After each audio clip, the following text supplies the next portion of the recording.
Everything you have ever learned in your life has been about how to hold on. From the moment you were born, the world taught you to grip. Hold on to your mother. Hold on to your toys. Hold on to your grades. Hold on to your job. Hold on to your money. Hold on to your youth. Hold on to your health. Hold on to your relationships. Hold on to your dignity. Hold on to your control. Every lesson, every instruction, every piece of advice the world ever gave you was about acquiring and keeping and protecting and not losing. And you got good at it. You spent 60 or 70 years becoming an expert at holding on. And now, in your final years, life is asking you to do the one thing you were never taught. Let go. And it is the hardest thing you will ever do, because it goes against everything you have practiced for your entire life. You spent decades building the muscle of holding on. And now you have to learn to use a muscle you never even knew you had, the muscle of release. And it is weak. It is underdeveloped. It has never been tested. And life is about to test it more than it has ever tested anything. I want to tell you something that took me my whole life to understand. Letting go is not losing. Letting go is not giving up. Letting go is not weakness or defeat or surrender in the way the world means those words. Letting go is the final form of strength. It is the strength that comes after all the other kinds of strength have been spent. The young have the strength to fight. The middle-aged have the strength to endure. But only the old have the strength to release. And it is the rarest strength of all, because it requires you to open the very hands that you spent a lifetime learning to close. Think about that. For 70 years you trained your hands to grip, to hold, to clutch, to keep. And now you have to teach those same hands to open, to release, to let things fall. And every instinct in your body screams against it, because your body believes that open hands mean loss. But that is the great lie. Open hands don't only release, they also receive. A closed fist cannot hold anything new. It is already full of the past. Only an open hand can receive the present. And the present is the only place where peace lives. Let me tell you what we have to let go of in our final years, because it is a long list, and each item on it is heavier than the last. First, we let go of our careers, the thing that gave us identity and purpose and a place in the world.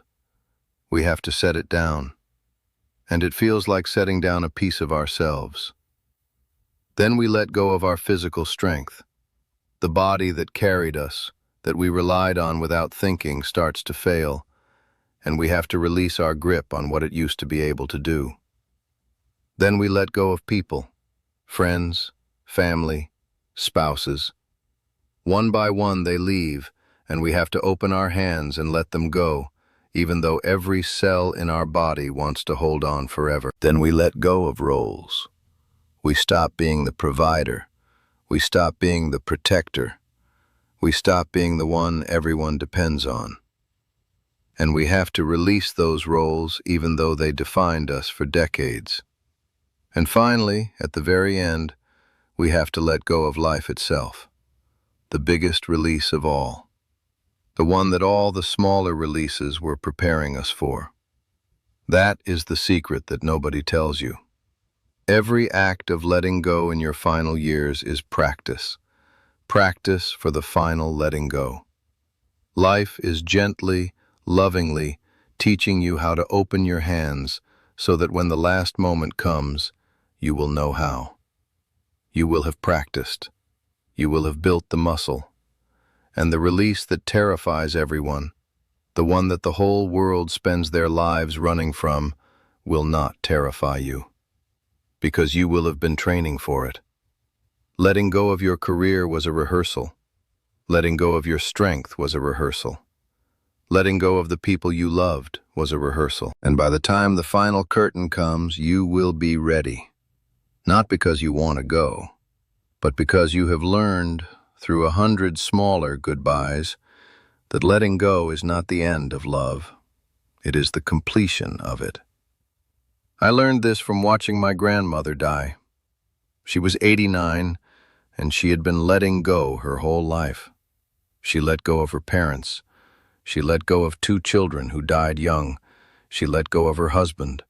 She let go of her health, piece by piece, over many years. And by the time her own moment came, she was not afraid. I sat with her in those final days, and I expected to find a woman clinging to life, fighting, resisting, terrified. But that is not what I found.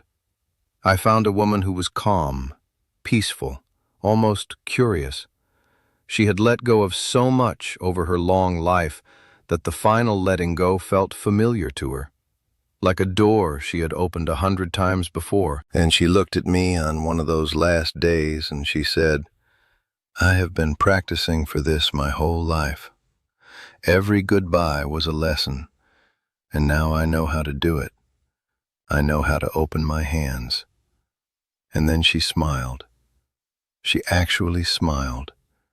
A woman on her deathbed smiled because she had mastered the final lesson. And I understood, watching her, that letting go is not something that happens to you at the end. It is something you learn throughout your life, so that the end is not a catastrophe, but a graduation. I want to contrast her with another man I knew, a man named Albert who fought everything until the very end. Albert held on. He held on to his money with a grip so tight that he never enjoyed a dollar of it. He held on to his grudges so fiercely that he died still angry at people who had been dead for years. He held on to control so desperately that he tried to manage his children's lives well into their 50s. He held on to his image, his pride, his need to be right. And when his body started to fail, he held on to that too. He fought every diagnosis. He raged against every limitation. He refused to accept what was happening to him. And his final months were a war, a brutal, exhausting, miserable war against a reality that could not be defeated. And the people around him suffered with him, because a person who cannot let go does not suffer alone. They drag everyone near them into the struggle. Albert died the way he lived, clenched, fighting, afraid. And I watched both of these people leave this world within the same year. My grandmother, who had practiced letting go her whole life, left with a smile. Albert, who had practiced holding on his whole life, left with his fists still clenched around things he could no longer keep. Same destination, completely different journey. And the only difference between them was whether they had learned the lesson. The last great lesson, the one I am trying to teach you now while you still have time to practice it. Before I share the next teaching, one quick thing. Everything I have been pulling out of these old ways, the teachings about letting go, about finding peace in your final years, about facing the end without fear, I have written it all down. 20 teachings, 4 parts, in the order they were meant to be received. It is called the Native Way. You can scan the QR code on the screen with your phone or find the link in the comments. But stay right here, because what I am about to share next is the part that people tell me changed the way they look at their entire life. I want to talk about the things we hold on to that we should have released years ago. Because letting go is not just about the future, it is about the past. And most people over 60 are carrying a backpack full of stones from decades ago that they have never set down. Grudges, regrets, old wounds, old angers, old versions of themselves that no longer exist, old dreams that were never going to come true. And they carry all of it, every day, up the increasingly steep hill of aging, wondering why the climb feels so hard. The climb feels hard because of the weight, and the weight is optional. You have been carrying things that you were allowed to put down years ago. Nobody told you that you could put them down, so you kept carrying them. But I am telling you now, you can put them down, all of them, right now. The grudge against your sister, put it down. The regret about the career you didn't pursue, put it down. The guilt about the way you raised your children, put it down. The anger at the spouse who left, or the friend who betrayed you, or the parent who failed you, put it down. You have carried it long enough. Your shoulders are tired. Set it down by the side of the road and keep walking without it. You will be amazed at how much faster you can climb when you are not carrying the weight of decades you cannot change. I knew a man who carried a single regret for 40 years.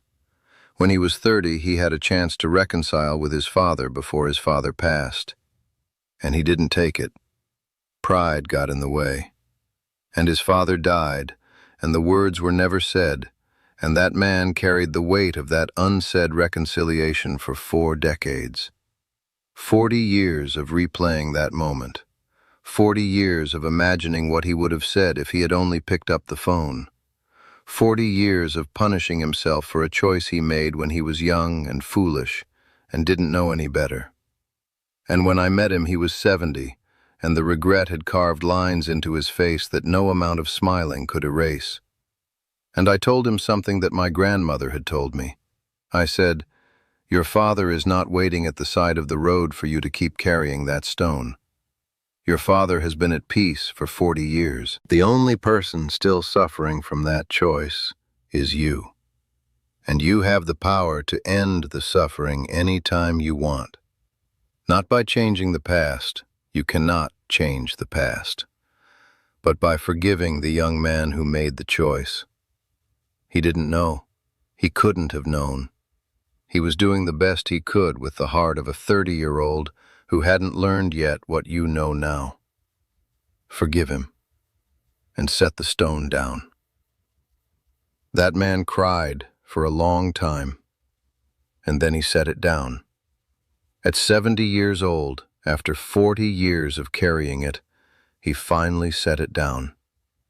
And he told me later that he felt 20 years younger, because regret is heavy, and he had been carrying 40 years of it. And the moment he released it, the weight of all those years lifted off his back at once. I want to be honest with you about how hard this is, because I don't want to make it sound simple.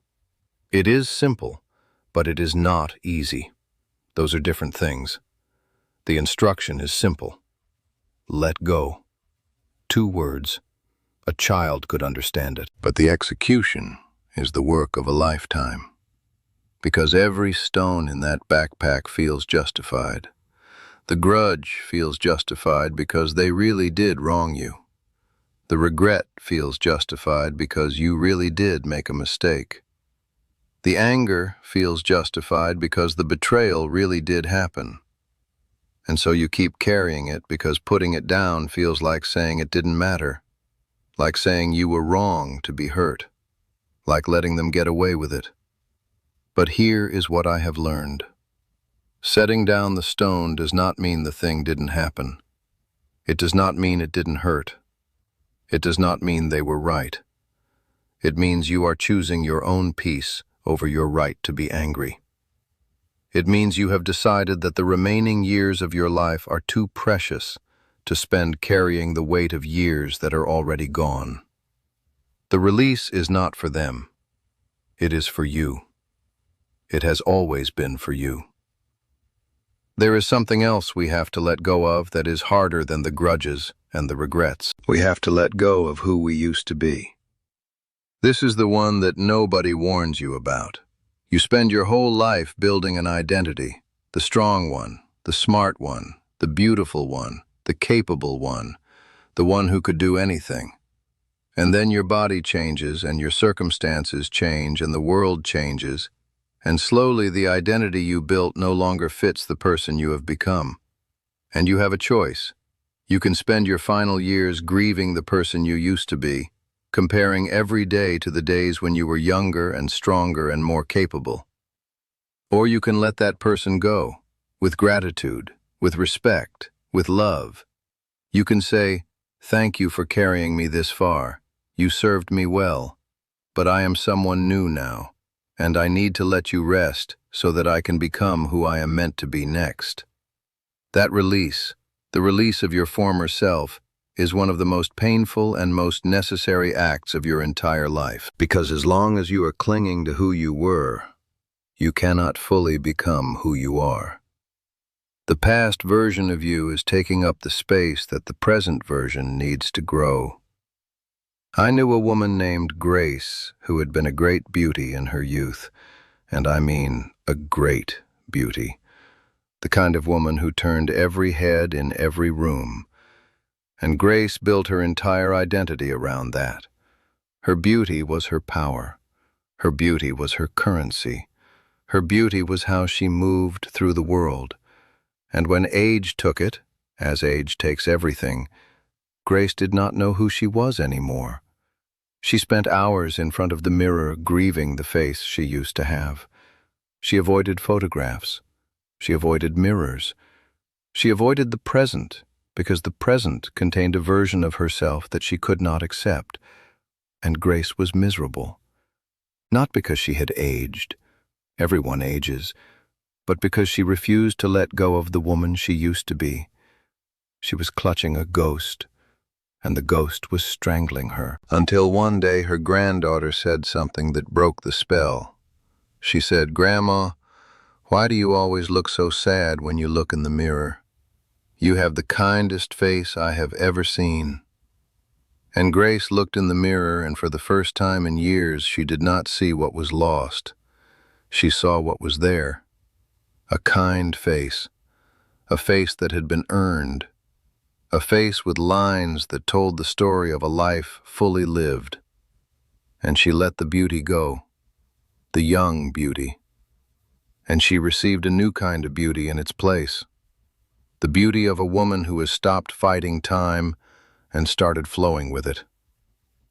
Grace told me near the end of her life that the years after she let go of her looks were the happiest years she ever had, because she finally got to find out who she was underneath the face that everyone had been distracted by her whole life. And the person underneath was someone worth knowing, someone she wished she had met decades earlier. But the beauty had been in the way. There is one more thing I want to address. The hardest release of all besides death itself. Letting go of your children. Not letting go of loving them. You never stop loving them. But letting go of controlling them. Letting go of needing them to live the way you think they should live. Letting go of the dream you had for who they would become. Letting go of the expectation that they will care for you the way you cared for them. Letting go of the timeline you imagined for their visits and their calls and their attention.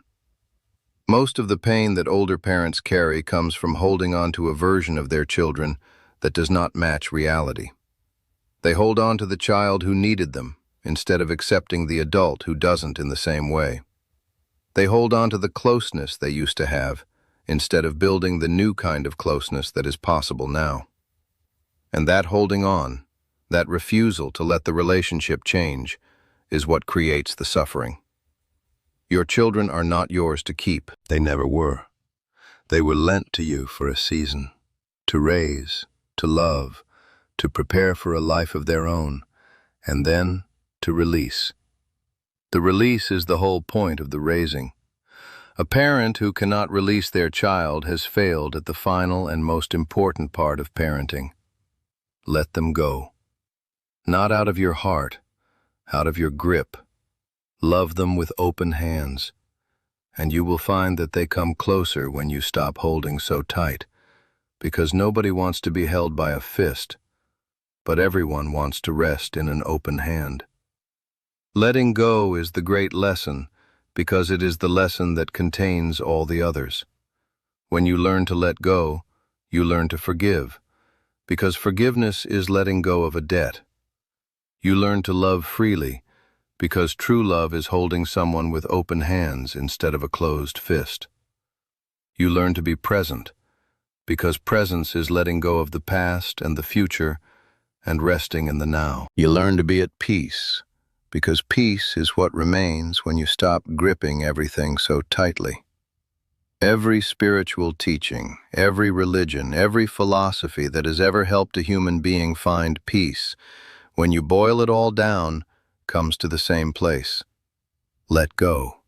Stop clinging. Open your hands. Release your grip on the things you cannot control, which is almost everything. And in that release, find the freedom that you have been searching for your entire life in all the wrong places. I want to be clear about something. Letting go does not mean you stop caring. People hear this teaching and they think I am telling them to become cold, to stop loving, to detach from everyone and everything and float through their final years feeling nothing. That is not letting go. That is giving up. And they are completely different. Giving up is closing your heart. Letting go is opening your hands while keeping your heart wide open. You can love someone with everything you have and still hold them loosely enough that you do not crush them or yourself. You can care deeply about the outcome of something and still release your need to control it.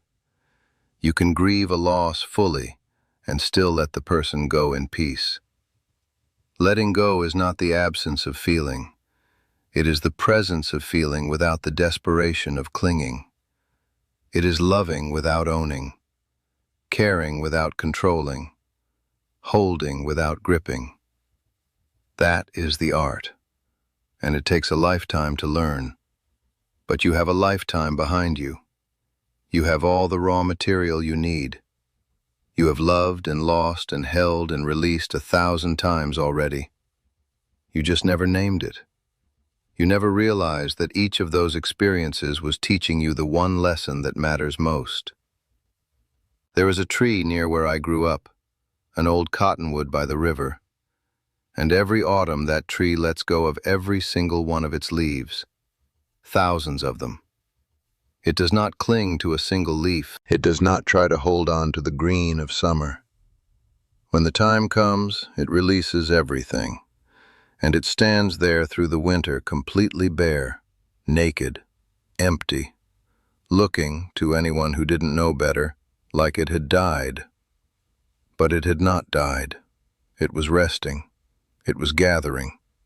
And when spring came, that tree was covered in new leaves, greener than before, fuller than before. Because it had let go completely in the autumn, it was able to receive completely in the spring. And that is the wisdom of the tree. The tree understands what most humans never learn. You cannot receive the new while clinging to the old. You have to let the leaves fall, all of them. Trust the bare branches, trust the winter, and the spring will come. It always comes, for the tree that knows how to let go. I want to leave you with an image. Picture a person climbing a mountain with their fists clenched tight. In each fist they are holding something.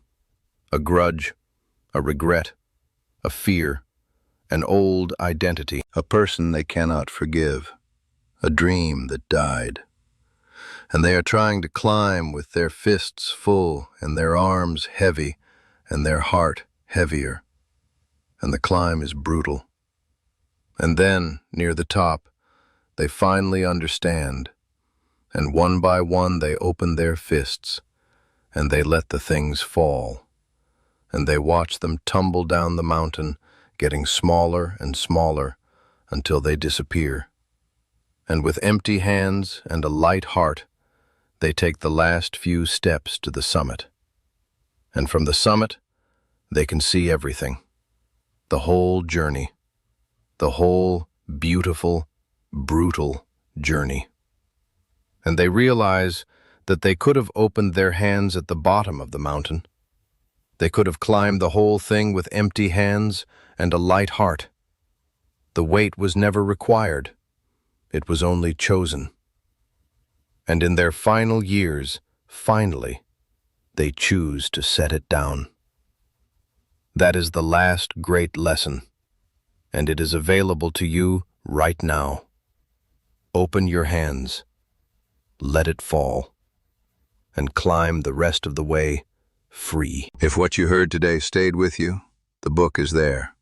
The Native Way, 20 teachings, 100 pages, written the way I would speak to you if we were sitting together. Scan the QR code on the screen with your phone or find the link in the comments. Read one chapter. Sit with it. Now I want to hear from you. Tell me in the comments, what is the one thing you know you need to let go of but haven't been able to? I read every comment. And if this is the kind of conversation you have been looking for, subscribe to this channel. We are not collecting viewers here. We are collecting people who remember. Come back next week. I am not done teaching yet.